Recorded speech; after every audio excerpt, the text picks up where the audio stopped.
মধুপুৰ নামে এখন নগৰত এজন বিখ্যাত সন্যাসী আছিল। সেই ঠাইৰ ব্যৱসায়ী, চাকৰিয়াল, সৰু ডাঙৰ সকলো মানুহে সন্যাসীজনৰ পৰা পৰামৰ্শ ল'বৰ কাৰণে আহিছিল।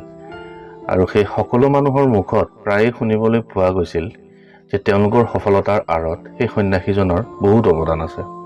সেই নগৰত থকা বিজু নামৰ এজন যুৱকৰ সন্যাসীজনৰ কথাবোৰ ইকানে সিকানে শুনাৰ পিছত সন্যাসীজনক লগ পোৱাৰ খুব ইচ্ছা জাগিল। কাৰণ বিজুৰ বয়স যথেষ্টখিনি, প্ৰায় 30 বছৰ হোৱাৰ পিছতো তেওঁ আজিলৈকে সফলতা অৰ্জন কৰিব পৰা নাই। আমি সকলোৱে জীৱনত সফল হ'ব বিচাৰোঁ যদিও সফল হোৱাৰ কাৰণে উচিত ৰাস্তাও জনা উচিত, নহয়নে? সফল মানুহবোৰে কোনবোৰ অভ্যাসৰ কাৰণে সফল হৈছে সেই অভ্যাসবোৰো জানিব লাগিব। এনে বিভিন্ন প্ৰশ্নৰ উত্তৰ বিচাৰি বিজুৱে সেই সন্যাসীজনৰ আশ্ৰমত গৈ উপস্থিত হয়। বিজুৱে সন্যাসীজনৰ কাষত গৈ প্ৰণাম কৰি তেওঁক কয়, হে গুৰুদেৱ, এই নগৰৰ সফল ব্যক্তিসকলে কয় যে তেওঁলোকৰ সফলতাৰ আঁৰত হেনো আপোনাৰ উপদেশসমূহৰ যথেষ্ট অৱদান আছে। ময়ো মোৰ জীৱনত সফল হ'ব বিচাৰোঁ। আপুনি যদি দয়া কৰি মোকো সফলতাৰ উপদেশবোৰ দিয়ে মোৰ যথেষ্টখিনি উপকাৰ হ'ব, আৰু যাৰ কাৰণে মই আপোনাৰ ওচৰত চিৰকৃতজ্ঞ হৈ থাকিম। সন্যাসীজনে বিজুৰ মুখৰ পৰা এনে কথা শুনাৰ পিছত তাক ক'লে যে জ্ঞান প্ৰবাহিত নদীৰ দৰে, যাক কোনেও কেতিয়াও নিজৰ মাজত আবদ্ধ কৰি ৰাখিব নোৱাৰে। ময়ো মোৰ মাজত থকা জ্ঞানসমূহক নিজৰ মাজত সীমাবদ্ধ কৰি ৰাখিব নোখোজো। কোনো সৎ ব্যক্তিয়ে যদি মোৰ পৰা কিবা উপদেশ বিচাৰে মই নিশ্চয় তাক মোৰ সাধ্য অনুসাৰে মোৰ উপদেশ দিয়াৰ সম্যক চেষ্টা কৰিম। আৰু সেই উপদেশসমূহক যদি কোনোবাই সঁচা মনেৰে কামত লগায় তেনেহ'লে হয়তো সেইজন মানুহ জীৱনত অলপ হ'লেও সফল হয়। তুমি মোক যিটো প্ৰশ্ন কৰিছা তাৰ উত্তৰ খুবেই সহজ। কিন্তু সফল হ'বৰ কাৰণে যিবোৰ অভ্যাস আমাৰ নিজৰ মাজত গঢ় দিয়া হয় সেই অভ্যাসবোৰ পালন কৰা কিন্তু ইমান সহজ নহয়। আৰু সেই কাম তোমাৰ হয় মই কৰিলে নহ'ব, তুমি নিজেই কৰিব লাগিব। তেতিয়া বিজুৱে ক'লে, গুৰুদেৱ, মই সফল হ'বৰ কাৰণে নিজৰ মাজত যিকোনো ধৰণৰ অভ্যাস গঢ় দিবলৈ প্ৰস্তুত। আপুনি মোক যিমানেই পৰিশ্ৰম কৰিব নকওক কিয় সফল হোৱাৰ কাৰণে মই সকলো কষ্ট কৰিব প্ৰস্তুত। মই জানিব বিচাৰোঁ যে এনে কি অভ্যাস আছে যিবোৰ অভ্যাস পালনৰ কাৰণে তেওঁলোকে জীৱনত ইমান সফলতা লাভ কৰে। যদি প্ৰয়োজন আপুনি মোৰ সকলো ধৰণৰ পৰীক্ষা লওক, কিন্তু মোক সেই সকলোবোৰ অভ্যাসৰ কথা কওক যিবোৰৰ পৰা ময়ো সফল হ'ব পাৰিম।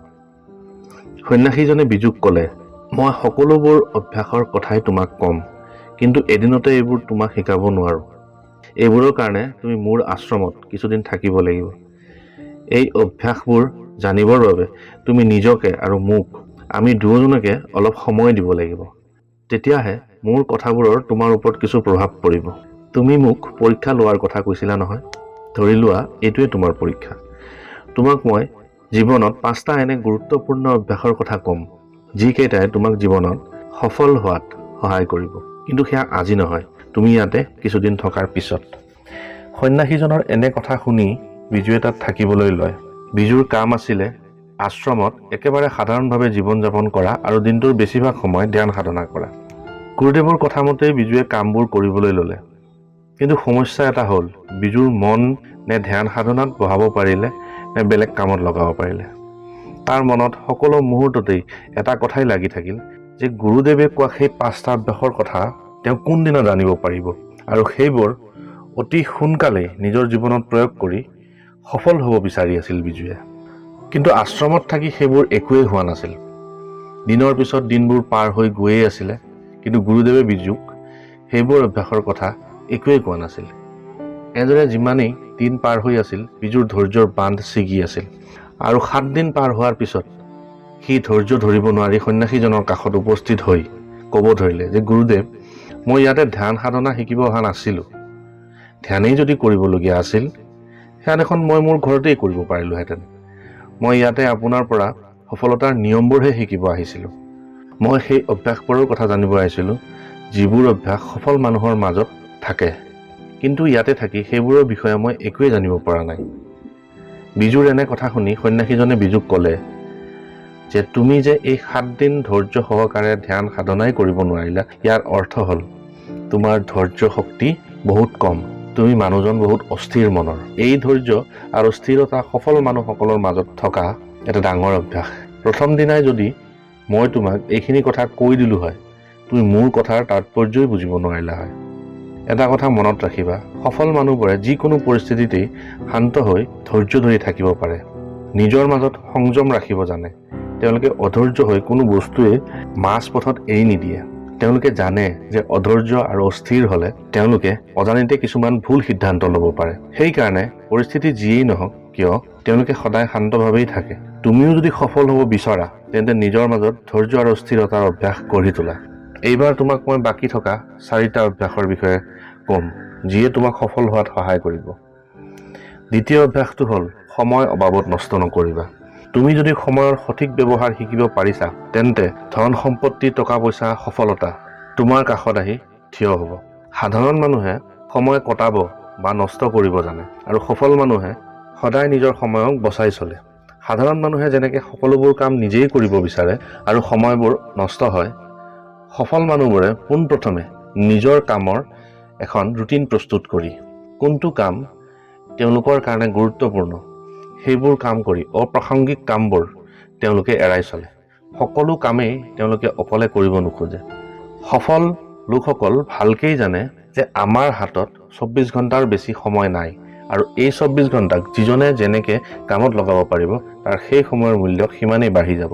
সেইকাৰণে তেওঁলোকে নিজৰ কামত এনে কিছু পদ্ধতি অৱলম্বন কৰে যি পদ্ধতিৰ দ্বাৰা তেওঁ আটাইতকৈ গুৰুত্বপূৰ্ণ কামবোৰৰ বাহিৰে বাকী থকা কামবিলাক তেওঁ আনৰ দ্বাৰা কৰিব পাৰে। সেই পদ্ধতি সৃষ্টি কৰিবলৈ হয়তো তেওঁৰ প্ৰথমে আন মানুহৰ তুলনাত কষ্ট বেছি হ'ব পাৰে, কিন্তু এবাৰ সেই পদ্ধতি গঢ়ি উঠিলে তেওঁ সেই ঠাইৰ কামসমূহ আনৰ মাজত ভাগ কৰি আৰু এটা নতুন পদ্ধতিৰ সৃষ্টি কৰে, আৰু এইবোৰৰ কাৰণে লাহে লাহে তেওঁৰ সময়ৰ মূল্য বাঢ়ি গৈ থাকে।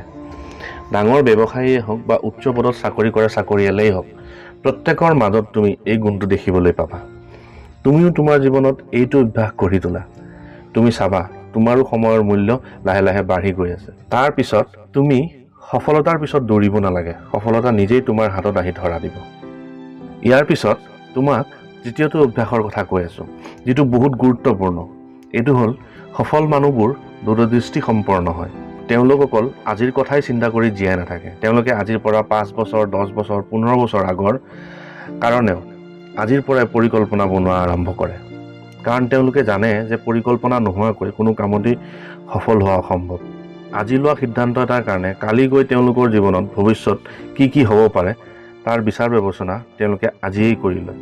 সেইকাৰণে তেওঁলোকে ভাল বেয়া বুজাৰ পিছতহে যিকোনো সিদ্ধান্ত লয়, আৰু নিজৰ সেই সিদ্ধান্তৰ দায়িত্ব তেওঁলোকে নিজেই লয়।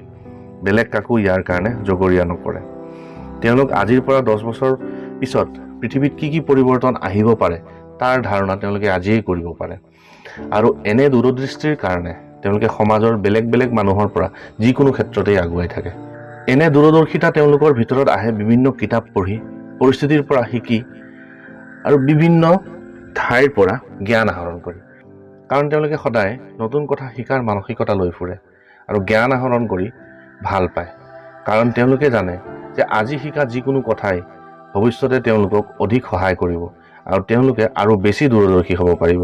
সেইকাৰণে তুমিও আজিৰ পৰা শিকিবলৈ আৰম্ভ কৰা আৰু দূৰদৰ্শী হোৱা। এই দূৰদৰ্শিতাই তোমাক সফলতাৰ ক্ষেত্ৰত বহুখিনি সহায় কৰিব। সফল মানুহৰ মাজত থকা চতুৰ্থ অভ্যাসটো হ'ল তেওঁলোক অকল নিজৰ উন্নতিৰ কথা চিন্তা নকৰে।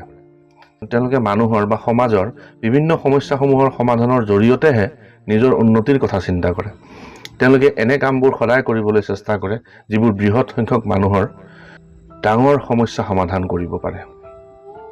এটা বস্তু স্বাভাৱিক, যিজন মানুহে কাৰোবাৰ সমস্যা সমাধান কৰিব তেওঁৰ ওচৰত মানুহ বাৰে বাৰে আহিবই, আৰু বেলেগ মানুহকো লৈ আহিব, আৰু এইটোৱে সেই সফল মানুহজনৰ জীৱনত ডাঙৰ সফলতা আনি দিব।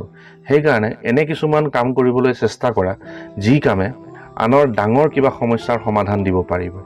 বেলেগৰ সমস্যা সমাধানৰ কাম যেতিয়া তুমি কৰিব পাৰিবা, চাবা তোমাৰ নিজৰ জীৱনৰ সমস্যাও লাহে লাহে দূৰ হ'বলৈ আৰম্ভ কৰিছে। আটাইতকৈ গুৰুত্বপূৰ্ণ আৰু 5 নম্বৰ অভ্যাসটো হ'ল সফল মানুহে সদায় নিজৰ শৰীৰটোৰ যত্ন লয়। অসফল মানুহে সদায় টকা পইচা উপাৰ্জনৰ পিছতেই ঘূৰি ফুৰে। কিন্তু সফল মানুহসকলে ভালকৈয়ে জানে যে তেওঁলোকৰ আটাইতকৈ ডাঙৰ সম্পদ হ'ল তেওঁলোকৰ স্বাস্থ্য। তেওঁলোকে ভালকৈয়ে জানে যে তেওঁলোকে কোটি টকা উপাৰ্জন কৰিলেও যদি স্বাস্থ্য ভালে নাথাকে সেই কোটি টকাৰ একোৱেই মূল্য নাই। তেওঁলোকে জানে যে এটা সময়ত গৈ যদি স্বাস্থ্য নষ্ট হৈ যায় সেই টকাৰেও তেওঁলোকে আৰু স্বাস্থ্য ভাল কেতিয়াও কৰিব নোৱাৰে। সেইটো কাৰণে তেওঁলোকে প্ৰথমৰ পৰাই নিজৰ স্বাস্থ্যৰ যত্ন লয়, যাতে তেওঁলোকৰ জীৱনত যেতিয়া সফলতা আহে তেওঁলোকে সেইবোৰ সুন্দৰভাৱে উপভোগ কৰিব পাৰে। এই 5টা অভ্যাস যেতিয়া আমিও আমাৰ মাজত গঢ়ি তুলিম, লাহে লাহে আমিও সফলতাৰ মুখ দেখিবলৈ পাম। আজিৰ ভিডিঅ'টো কেনে লাগিল কমেণ্টত নিশ্চয় জনাব। আৰু আপুনি এই 5টা অভ্যাসৰ কোনকেইটা অভ্যাস মানি চলে সেইটোও কমেণ্টত জনাব। আৰু ভিডিঅ'টো ভাল লাগিলে শ্বেয়াৰ কৰিব। ধন্যবাদ।